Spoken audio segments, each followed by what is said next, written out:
Secretary Henry Paulson be called to account? And who's to blame? And will anyone be charged with perjury? I mean, that's actually possible here because of previous statements they made. Let's find out if we can get to the bottom of this. Representative Jim Jordan is a Republican from Ohio.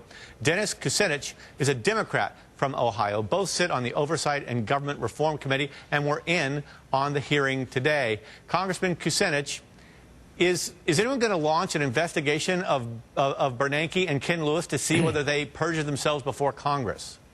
Well, today's hearing was about Bank of America and Bank of America's testimony about how it got to where it collapsed. And the fact of the matter is, well, there's a lot of talk about threats, and we must call the Fed in to testify. Today, we focused on Bank of America, and frankly, Mr. Lewis has not yet been able to explain how in the world he took his company down with the Merrill Lynch acquisition and didn't give his shareholders the information that they had a right to on December 5th. So, you know, that's one part of it. The other part is this talk about threat, but we need the Fed in to try to establish exactly what happened. Oh, so it sounds like you are saying, Congressman, that Bernanke will be called? Yeah, he'll be invited. You know, I mean, the chairman has to make the invitation. I'm the chairman of the subcommittee. But I think that based on the way events are going, that I think you could safely predict that the Fed will be invited to testify. Invited but not subpoenaed. Well, that'd be a little rude. When people decline an invitation, the next step is you subpoena them. Okay. Congressman Jordan, what do you think? Do you need to hear from Benjamin Bernanke on this? Most definitely. Ben Bernanke, Hank Paulson, and frankly, Tim Geithner was involved in this, too. Today on the witness stand, I asked Mr. Lewis about the initial meeting they had back in October, right after the TARP program was passed.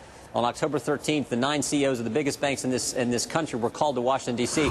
His testimony was they didn't know what the meeting was going to be about. They walk into the meeting, they're given a form, they have to sign it, put in the amount of TARP money that they're going to get, write it in themselves. The whole meeting, now think about this, the whole meeting took less than an hour. Billions of taxpayer dollars being given to banks. Some of those banks, based on the testimony we heard today, didn't even want to participate in the program, and yet they were forced to take it. That whole thing takes less than an hour with them coming in, not knowing what the meeting, they think they're coming in to talk about the overall economic situation based on the testimony that Ken Lewis gave us today. This is scary. We definitely need Ben Bernanke, Hank Paulson, and frankly Tim Geithner, who was part of that October 13th meeting. We need them in front of this committee, setting the record straight or giving us, answering our questions, because it definitely looks like there were threats, both potentially at that meeting and then subsequent meeting in December when Bank of America was thinking about backing out of the Merrill Lynch deal, and Hank Paulson and Ben Bernanke told Ken Lewis that he better go through with it, right, or he'd be gone and his board will be gone. Okay, Congressman Kucinich, what is your bigger concern here? That I don't want government threatening some private enterprise and they did a deal they wouldn't have done? Or is it that I don't want Ben Bernanke or Ken Lewis lying to us in Congress when we call them for and ask them questions, they end up kind of saying something that later with emails looks like it may not be quite true? Well, you know, all the things you've expressed are concerns of mine. And remember, I voted against the bailouts. And when I first heard the report that Bank of America was forced into its decision to acquire Merrill Lynch, that concerned me greatly. I talked to Mr. Jordan about it. We agreed we should move forward and try to get the facts. But here's what we found out. We found out that Mr. Lewis knew that Merrill Lynch was in trouble. He did not inform his stockholders of the situation of Merrill Lynch before they took the vote. And it appears that notwithstanding whatever the Fed did, it appears that Mr. Lewis was trying to blame the Fed for a decision that he made and where he didn't properly inform his shareholders on the cost of the takeover of Merrill Lynch. Okay, and Congressman Jordan, this idea that Ben Bernanke, who did say clearly, I believe in a congressional hearing, in no way did I, press or threaten. And then these emails came out where people are talking about what Bernanke said.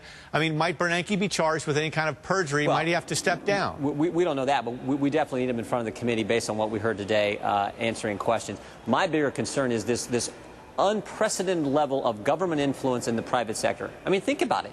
Payzar, Carzar, Auto Task Force, TARP program, and as in your first segment, coming soon to you and your family, government-run health care. This is unbelievable, and today just highlighted why we should have never started down this road. I, like Congressman Kucinich, have voted against every single bailout because this is the danger. I remember 8 months ago when we were first debating TARP, one of my colleagues said, we don't want the government in the boardroom.